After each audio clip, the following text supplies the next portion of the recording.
Welcome, everyone. Thank you all for being with us today. Thanks for joining us. My name is Lauren Williams. I'm Adult and Community Services Manager for the Columbia Public Library. Just want to welcome you to today's Lunch and Learn, co-hosted by the library and the League of Women Voters of Columbia, Boone County. Our topic is Columbia's African American Heritage Trail, and our speaker is Sharp End Heritage Committee co-chair Barber Harrell. And now I'd like to introduce today's moderator, Marilyn Mcleod, President of the League of Women Voters of Columbia, Boone County. Good afternoon, and thank you all for joining us. I think we have a really large number of participants, which is wonderful. Thank you to Lauren Williams for organizing this with us and for the library co-sponsoring these Lunch and Learn events each month. We are just delighted to work together again on these types of programs. Before we introduce our speaker, I just want to mention, just in case I forget at the end, that our December Lunch and Learn will be December 8th at noon, same place on Zoom, and the topic will be the Americans with Disabilities Act, as it is the 30th anniversary year of that law in effect. So we will have several speakers on the topic and hope you will join us then.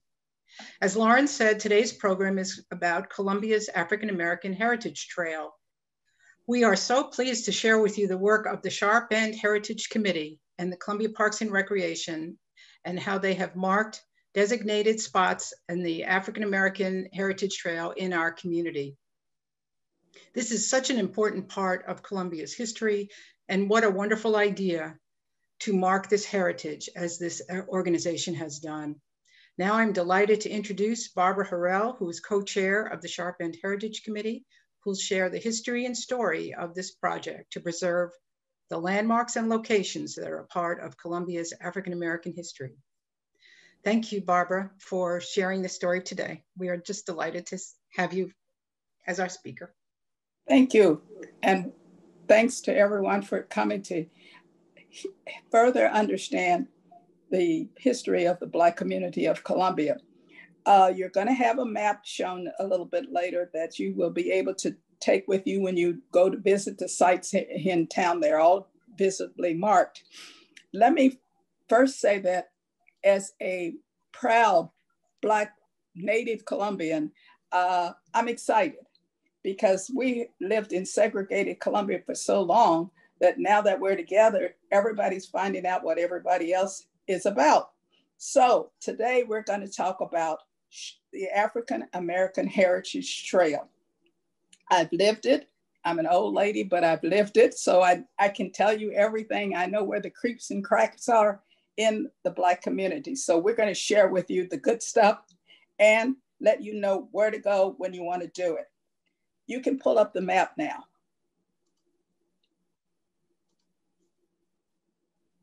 Okay, this map, I'm going to tell you different places, and as you go with me on the map, I will point them out to you. First, there are a lot of people that you are learning about now and finding out where they are and where they were and what they did in the Black community. We knew this, and so we're happy to share this with the rest of the Columbia community. Namely, Kirk Mr Kirkland. Mr. Kirkland was a gardener. If you look at your map up at your upper left-hand corner, it says Kirkland's home. Mr. Kirkland was a farmer. He was born a slave. He's done all of this irrigating, and he learned through the French how to irrigate and grow crops. And he was still growing crops in October, November that we traditionally cut out in the summer. So Mr. Kirkland's important to us. They have just put and many of you may be a part of that, they finally gave him a tombstone. He's been in Columbia Cemetery for 80 years, he and his family, and no one had ever put a tombstone there. The next one is Boone, the Blind Boone home. And if you come on down Broadway, all the way down come to Broadway, come straight down, there you come on, keep up, there you go. Blind Boone home and the Second Baptist Church. Those two are significant to each other. Blind Boone, as you know, was a musical genius, blind from birth, and has always been very important to us. All of us were so excited when we were able to finally get his home restored. If you haven't visited the home, I invite you to give me a call, give any of us a call, and we would love to show you the house. It's beautiful, and a lot of you have donated artifacts to the house, and we can't thank you enough, but you do have to see the house to understand the 1927 vineyard that's there. The Second Baptist Church was where he helped to pay off. He and his manager helped to pay that off, John Langs Jr. They helped to pay off that property. And so there we are. One of the questions that's popped up, he says, I heard Boone had his eyes removed. Boone was born sighted, but he had a fever. And the only way they could cure his fever was to take his eyes. So that's the reason we called he's really been blind from an infant birth. Thank you, Phil. And so that's another reason that he is so outstanding, because he could hear something and he could play it back to you. He was also instrumental in giving money to Christian College in exchange for their classical pianist teaching him classical music. So there's a link also with Blind Boone in that area. There's a link for John Lang Sr., who's the school over on, what is that street? Right off of College Avenue. The Lang School was named after John Lang Sr. Many didn't know that, but that's where that school got its original name. As I said, he was eulogized at Second Baptist Church. His funeral was held there, and his family has many ties because his mother is one of the forefront missionaries that we had at the church. So please come down and see that. Then we have, of course, the wonderful Annie Fisher, who won the World's Fair with her beaten biscuits. And we have a marker for her. And she was the richest lady in Columbia. She had money and properties and things that the university borrowed some of her dinnerware and her fineries when they had opportunities at the university for many years. She lived at the corner of Park and 6th Street. So if you get a chance there's a marker there for her. It's Annie Fisher. And Annie Fisher's marker, Lauren, is further, come on up. Yep, it's number 16. Okay, you got it. And then, of course, we had Black physicians, because all of us that were born before 1951 were born at home. So we all understood that Black physicians were very important to all of us, including our dentists. And I had a question about Annie Fisher. Annie Fisher's money came from the money she made with her beaten biscuits and all of her other, she had housing, she owned property all over Columbia, all the way, she owned all the way out to the old Highway Theater, drive-in theater south of town. She owned the house on 63 North, the big White House. Those properties were hers at one time. She had one child.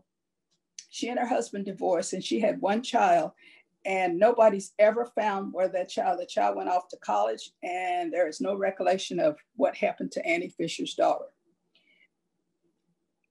Ironically, Annie Fisher's grave, I discovered when we were putting together the graves that were not marked.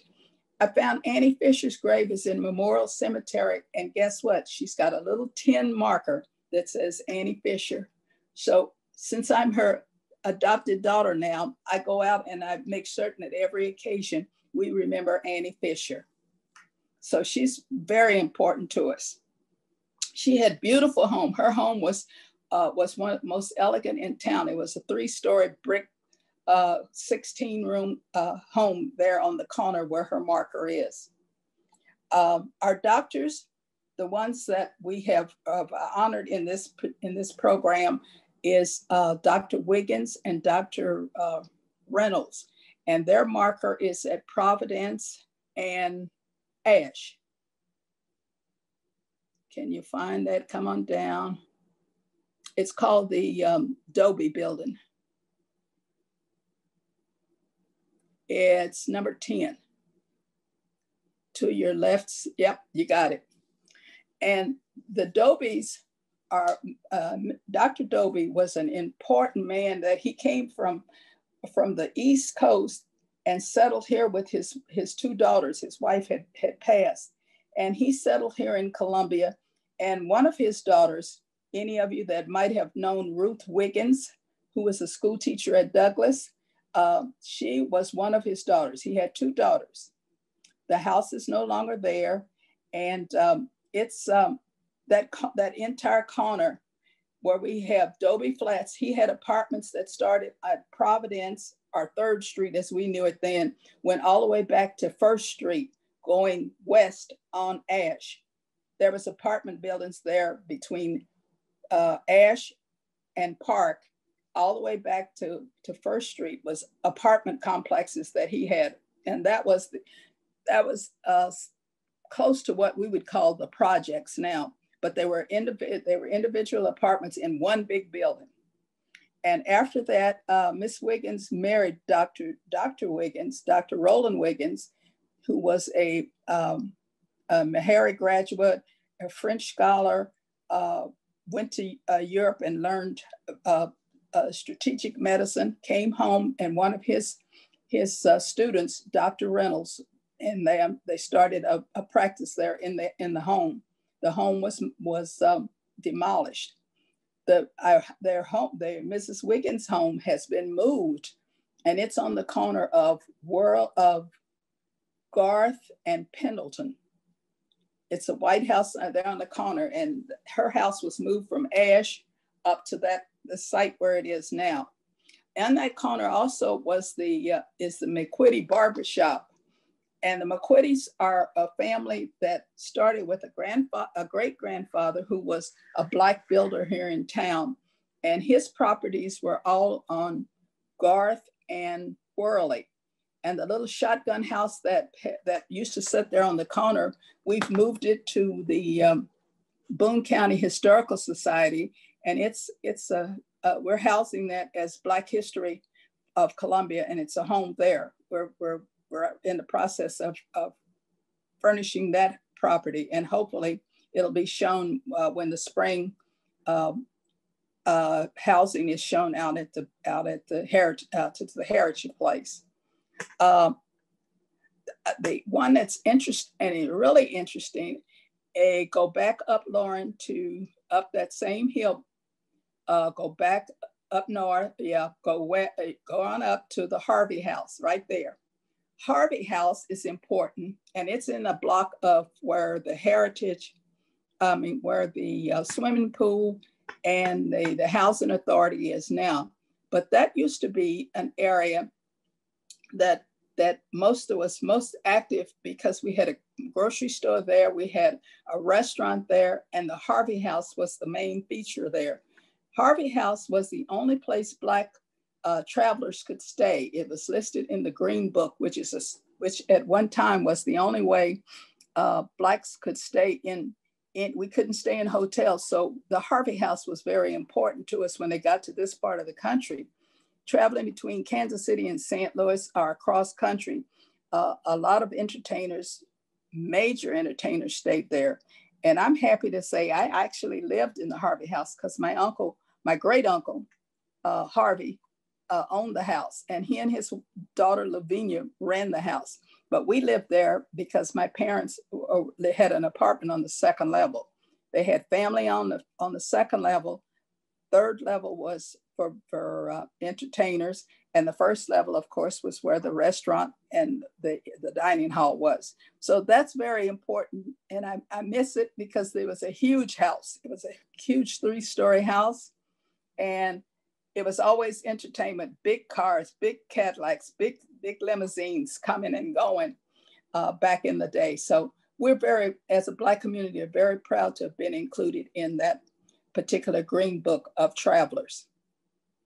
We'll move on. Let me tell you about Douglas School.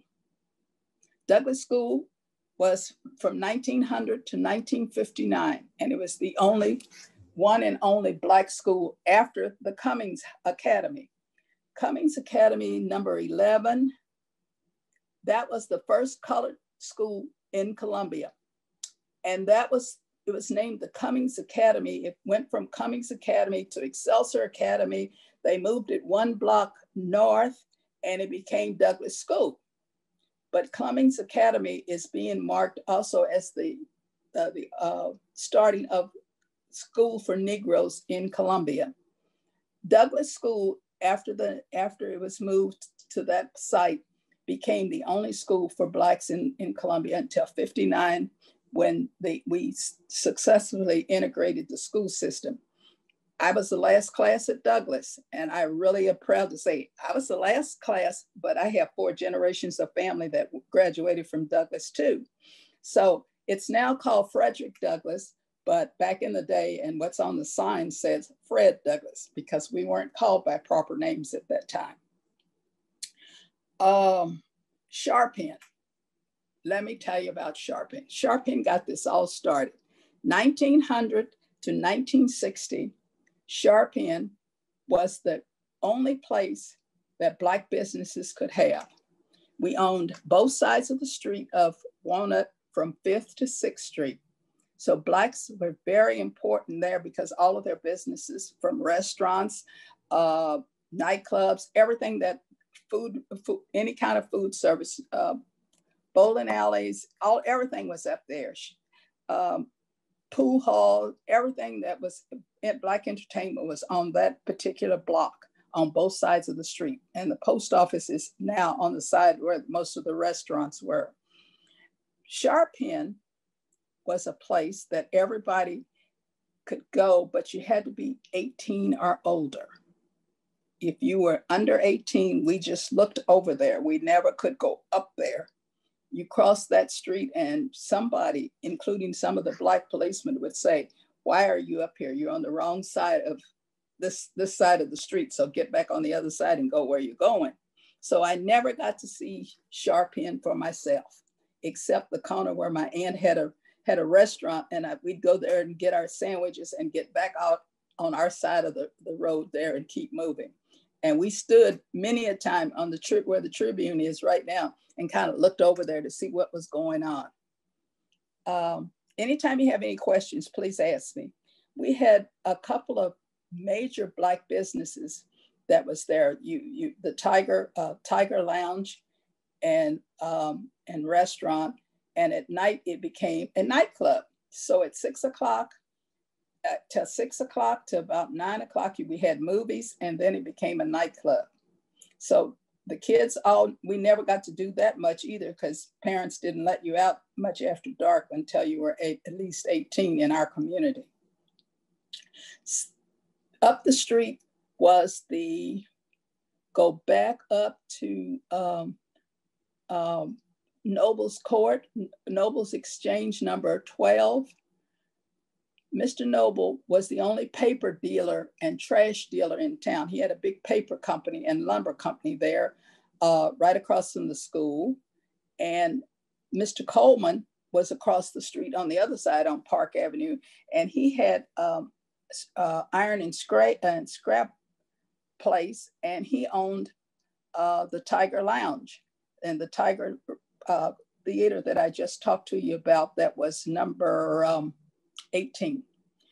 I've always had beautiful Black churches, and if you've never been in any of the Black churches, I want you to take a time and come visit us, especially where I am at Second Baptist. We'd love to see any of you, but all of the Black churches, I think, would give you another experience and another culture of gospel that we have. And we're open. We want people to join us like we want to join you in your religious ceremonies. One of the restaurants that's most famous business was Monty's, and that's number 17. Monty's. He was a barbecue king. Everybody, black, white, green, whatever color, showed up at Monty's. Mr. Monty always was dressed for the occasion. He had the big chef hat and the apron and everything. And you could smell Monty's barbecue from Providence to Broadway. He was a very famous man. He was the barbecue king. And on his sharing his sign is with him is the Norris Stewart Nursery. Norris Stewart Nursery started out as the Dolly House. And as the kid, I went to the Dolly House Nursery School, and it was on the corner of right across from the Armory, right there on Ash and 6th Street, going south. Okay, go up 17. There you go. They're sharing a sign. We have limited spaces that we can put that's public property here in Columbia. So that's the reason a lot of the markers are two-faced and have two different scripts on them. So please get out with your map and go read the scripts that are on each of those markers. Now the original churches are there, and I was just kind of skipped and went to that. But there's the original St. Luke Church, number 18, where it says Tiger Theater. It's where the post office is. It was right there on the corner. It was a brick church, a mason stone brick church. And when they tore that down with urban renewal, some of those bricks, they said, were given to other churches, other white churches here in town that have stone fixtures, foundations. We have the St. Paul Church and the 5th Street Christian Church on number 15. Those are on 5th Street. So if you come down 5th Street, you get a number of churches right in a row. They're all different denominations, but they're all up, their doors are still open, and most of them are at least 150, 155 years old. Now let me tell you about a cool place that everybody went to that was a shared property in Columbia, and that's number 22. That's the McKinley building. And the McKinney building was a black restaurant, cafeteria in the bottom, and upstairs was a dance hall, was a ballroom. And that ballroom on Friday nights, blacks had it. And on Saturday night, it became a white functioning building. So they shared that particular corner. And that building is now, I think it's for sale, but it's right next to the Baptist church. And the district has taken that on as one of their marker went into that property because it is important to the city. It's in the district.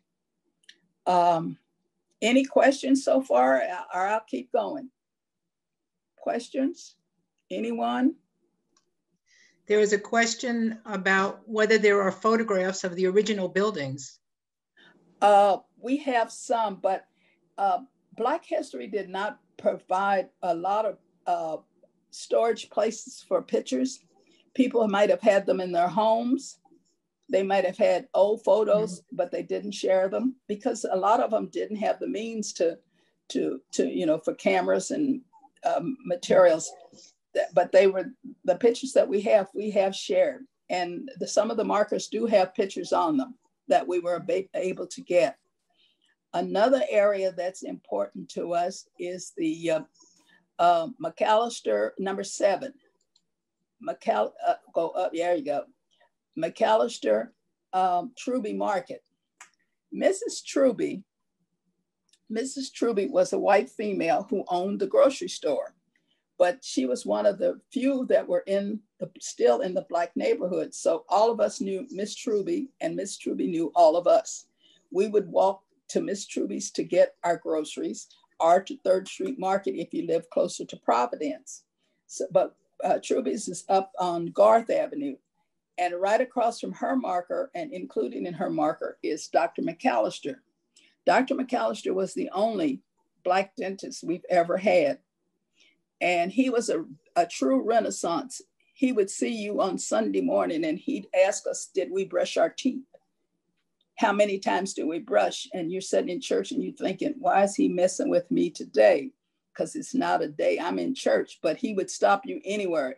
In the evening, he would be sitting on his porch and he would say to us, don't forget to brush your teeth because you're going to be coming to see me next month and I'm going to pull them all. So what can we say? That's Dr. Mcallister. I just saw a question come up, something about a book. Somebody's asking about Rudy's book. Question? I just want to know if there is one. So that's been posted in, Lauren has posted that in the chat. Okay. Called Columbia's Historic Sharp End by Rudy Keller. Yeah, he was very instrumental in helping us to write the original book when we dedicated the Sharp End program. Very knowledgeable young man down to, he was at, I think he still is at the Tribune. Rudy's a great guy. If you see him, tell him, Barber said he's still a great guy because he worked with us tremendously to get the Sharp End materials pulled together. We had teachers at Douglas that were very dedicated to us getting in and getting out 12 years later. And one of the people that has been acknowledged is number 13, Miss Beulah Ralph. And Beulah they have honestly named a school after Beulah, and they've named a school after the Battles. They both taught at Douglas. Miss Battle was my third grade teacher, and Mr. Battle was our civics teacher. But, oh, okay, somebody says Keller has left the Tribune. Mm-hmm. But if you see him, or if you get any of his materials, or the Sharp End book that we put out when we had the dedication. A lot of people don't have them yet, but believe it or not, I still have a couple of copies in my car, and I'll give them to Lauren and she can share them, or Marilyn can share them with anybody that wants to share that material. They were great books, and everybody in Columbia that received a Tribune paper got that book. Many didn't keep them, but we kept all of ours, okay? Yeah. So, but Beulah now has a school named after her, an elementary school. Beulah had been with the school system some 50 plus years. And then when they integrated, she went and started the communications linkage for the Columbia Public Schools. So it's a lot of history for us. And I'd love to just sit down and tell you about all of it individually. But, you know, it's the pride that we have taken in ourselves, and that our children know that things did happen on our side of town.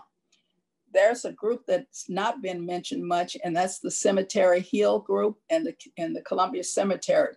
There are markers there. The Cemetery Hill crowd was a group of people who lived in that area until urban renewal, and they didn't have the best of homes in that area, but they were there.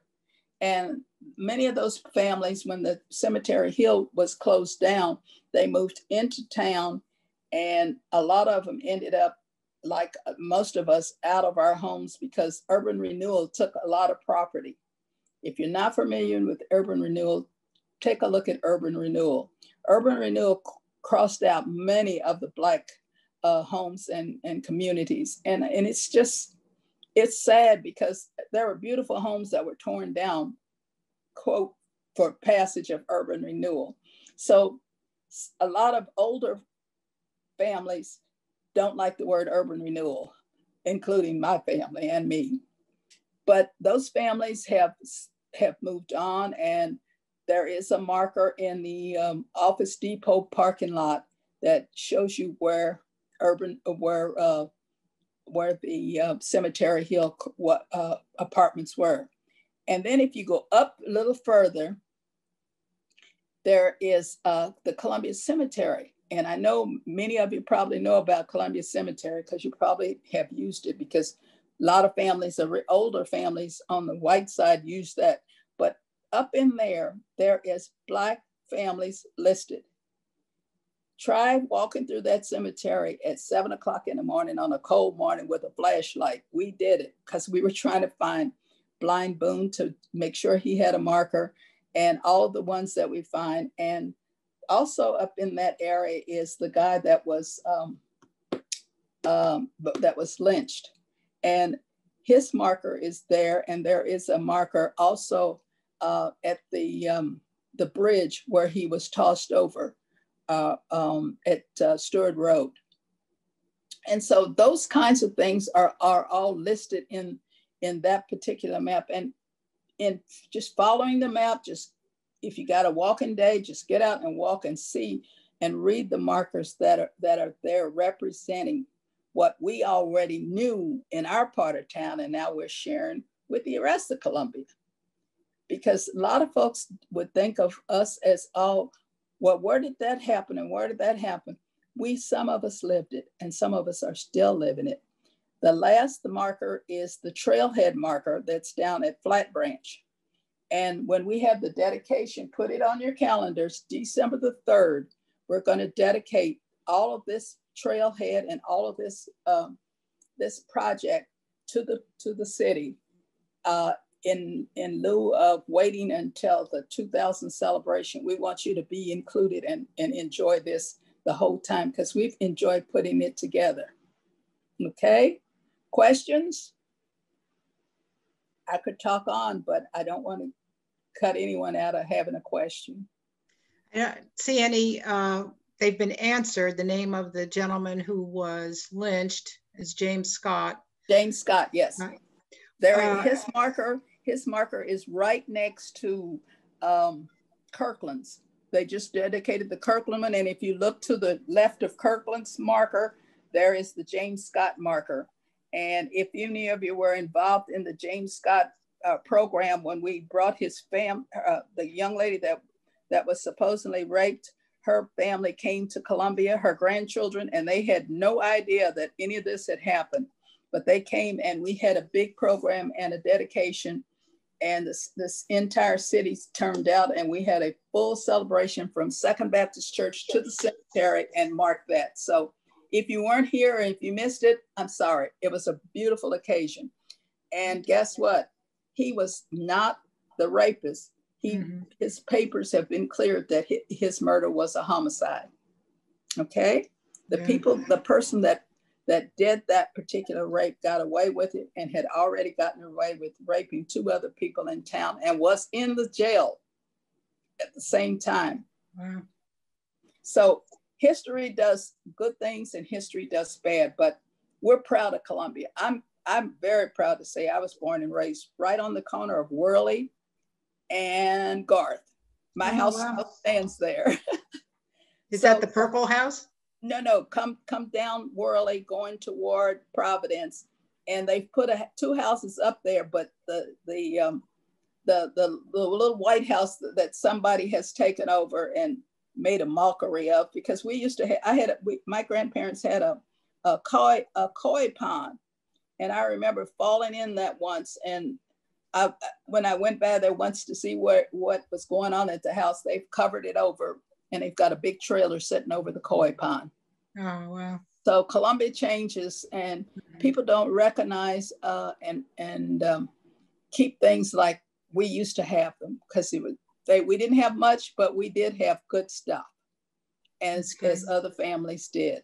Somebody asked, did Black business move? Oh, Black businesses after Sharpin, they try to move some of them down to where the Tribune is on Ash, and that strip lasted about 8-10 years, and it was too much. It was too many people crowded into too small of a space trying to do too much business, so it went away, and the Tribune bought that whole area. Wow. Other questions? Yeah, we have a few. The dedication on December 3rd. Can you tell us the time and location? The location is going to be Flat Branch at the trail marker, at the spearhead marker. We're going to start there. And it's going to not be a great big celebration. We're going to do it with distances. But come spring, and soon as we get the virus out, we're going to have a holy celebration of marching through the city. We have been training children to be docents for the city. So we will start the tours. And if you want a tour, a guided tour, those kids are being trained. And also the school system now has included in their curriculum, there's not much Black history taught in Columbia schools. So my program is being instrumental in starting every 7th grader in Columbia Public Schools are going to have this trail as a part of their social studies program. And that's really good that we are bringing all kids, because all kids are together. Diversity in this city is finally getting itself together. Right. And I'm proud. Yeah, me too. Hi, Wynn. Let's see, some other questions. Did James Scott have any descendants that we know of in Columbia? James Scott's children, he had children, and they just all disappeared. They got out of Columbia. Yeah. Okay. He had an aunt that lived right next to the swimming pool. He had an aunt named Eliza Scott. And if you could have, I remember Miss Eliza, she was a little bitty lady, and he was his kind of people, because he was a small man, very small man with a little mustache, quiet little man, they said. I didn't know him personally, but they said he was a quiet little man. And his cousin Liza used to tell us kids stories, because she babysitted most of us when we got out of school. We'd walk to her house by the swimming pool and stay there until our parents picked us up. I saw a couple of questions that I could answer, maybe. Okay, sure, go ahead. Douglas was always a school for African Americans. Yes, it was. We came in you went in the north door and you graduated out the south door 12 years later. But we had everything every other school had. We had band, we had chorus, we had music, we had football, we had all the sports, girls and boys sports, everything every school had. Douglas had. And if you're native Columbian, you might have remembered when Douglas came down Broadway at Homecoming, everybody was excited, okay? I moved it. It was my telephone. Okay.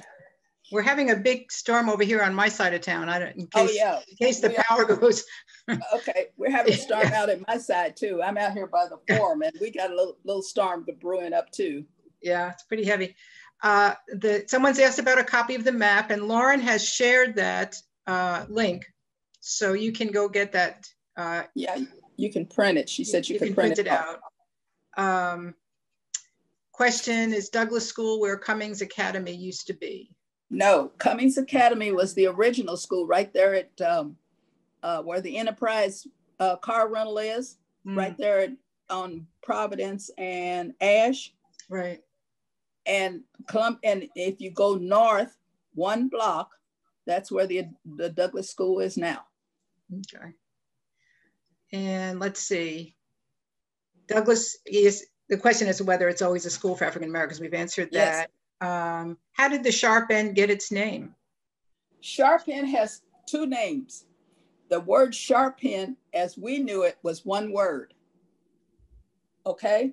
Back in the day, the people, the founders and people that older than me that have gone on called it Sharp End, one word.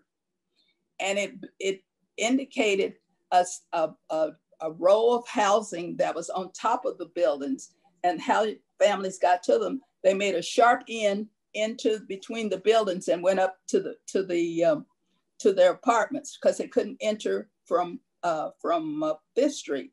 I mean, from Walnut.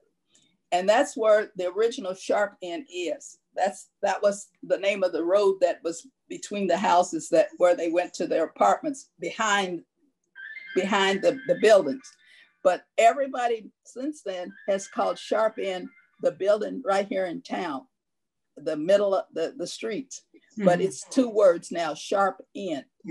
And one of the philosophies is that you had to be dressed and totally attuned to go there.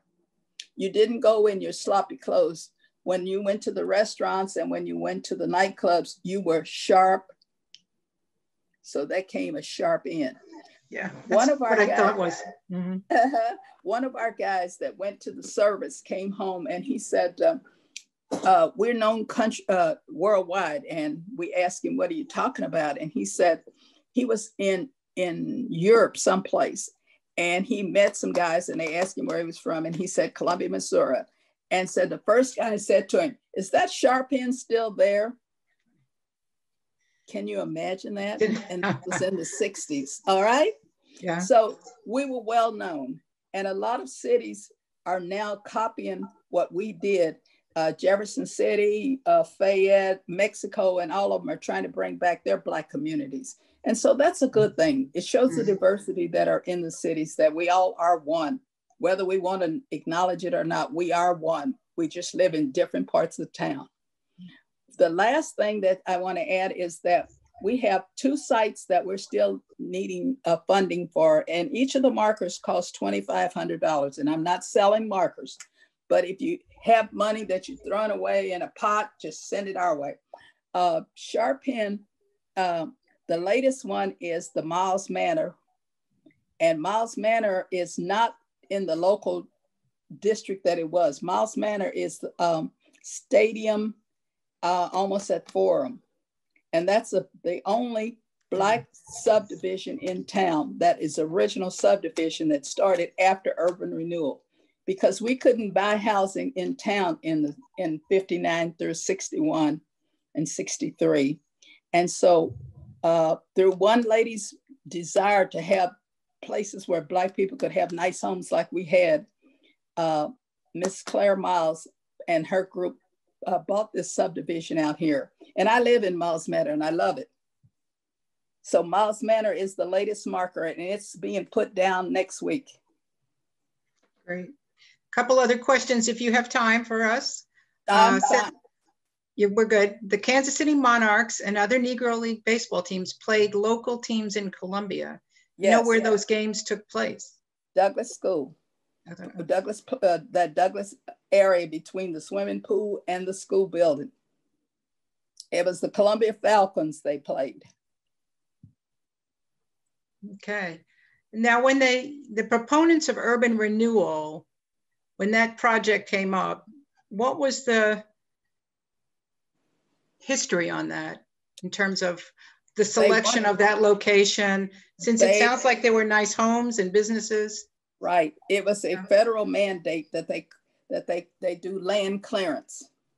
And for some reason, guess what? They chose that particular land clearance because Providence Road was 3rd Street at that time. And it was the thoroughfare into Columbia from the highway. So they wanted to clear out that area. We heard that hopefully they were clearing it out for business purposes. Mm-hmm. But it ended up, we still have homes and the projects and all of that were put in place. The ironic thing was that the people's homes that they took, they gave them a certain amount of money, not enough to buy another home. And so those people became project people, or they moved further out in the Columbia area, in the Ward 1 area, or some of them moved to the highway area where the car places are now. But it was never enough money that you could buy another home, mm-hmm. because there were no more homes in the area. And we all tried to buy other properties. Our family was turned down 3 times with properties. My husband and I got married in 61, and we tried to buy for 4 years. Our money just sat in the bank for 4 years because every time the realtor would take a deposit, he couldn't seem to find a house that nobody wanted to sell. And that's the reason we have Miles Manor. We have 30 families that were displaced. Mm-hmm. Wow. The original 30 families. Uh-huh. Yeah. Wow. Let's see. I have a question. Where can donations be sent? We are part of the Community Foundation. John Baker's over that group. And I can get you, Marilyn, that information, and you can share it next time, okay? Okay. All right. Mostly, they may have a website. mostly the groups, we don't take money directly, but mostly because we do through Ready, which is part of the city. But I think we, one of the things that has helped us is that a lot of the business, and then you'll see on the bottom of all of the markers who donated the markers. There have been families, there have been anonymous, there have been different businesses in town and banks that each bought a marker. And the markers are $2,500. They buy markers. And if someone calls the Sharpen and Ready office and says, I want to buy a marker, we've got a marker, we've got Douglas football field. Believe it or not, the guys walk from Douglas School all the way up to McBain to practice and play football. Wow. Yeah. That's pretty good distance. That was a big distance every day to practice, and then to play football, finish your football game and have to come all the way back down there. Walk. Most of them walked. Some of them did the school bus, would come back down there to dress and change clothes. If you were injured, the joke was throw them behind the locker, we'll get them later. But that was kind of the rule of thumb. So we're trying to get a marker for the original Douglas football field and stadium. Okay. Great. Okay. But if people don't have $2,500 but just want to contribute, they can do that. If they want to contribute, we do it through the community foundation that John Baker runs. I think it's called Community. I'll get you the full information. Okay. Sure. Is that the same? You know, in December, when they take donations for various local not-for-profit organizations, people can make donations. Is that the same? That's the same one with John Baker. Okay, so you would be listed on that. Yeah, we have a site on that web, and people donate to that Sharpen group. Yeah, there it is. Somebody's good. Yeah. It's librarians there, you know. Community Foundation of Central Missouri. Okay. Okay. I have a question in terms of the book that you talked about that Rudy Keller did. If there's a chance for republishing that, making those available, that would be a great. Lauren would probably know more about that, because the Sharpen book that we put out was a paperback, like 20 pages that everybody was mailed. And when the Tribune sold, we went down and collected all we could from them. And I'm toting them around in the back of my car. And when I do presentations, I usually give them to the Rotaries and the groups that I work with. I can leave with you the ones that I have, and you can share with them. And we tried to get some more, but I think the Tribune, their warehouse said, this is over, and they just got rid of them. Yeah, I just wonder if it would be worth, publishing and selling them, Oh yeah, a certain number of copies. It was free. It was free to everybody that took the Tribune paper. Yeah, it was everybody got a book in the Tribune paper, and people just didn't keep them, but we did. Thank goodness. We have one at the reference desk. Thank goodness I got a bunch of them in my trunk. We have a question here, which is a heavy question. Let's see, what can the average white person in Columbia do to make amends to the Black community for the terrible things that have happened and are still happening? We don't make amends, we move forward. We can't keep looking back. It's a sad thing that it happened, but that's history and that's life. And like anything else in life, we have to go forward with the understanding that all of our cultures and all of our diversity helps us all to grow as a city. And that's, that's the way, and it's not Pollyanna, because Barber, if you know me well, you know that I'm not a Pollyanna. I will get you straight at the front of the line. As my godmother says, you have no political savvy. I spit it out like it is. And there is no way that we as a community of educated, bright, wonderful people, no matter how poor or how rich we are, that we all, we just have to we just have to make a conscious effort of being inclusive. And I do some lecturing, and I talk about growing up north of Broadway. And they said, why would you say that? I said, because I never crossed Broadway until I got a full scholarship to MU. I was the first Black kid in Columbia to get a full ride to MU, everything.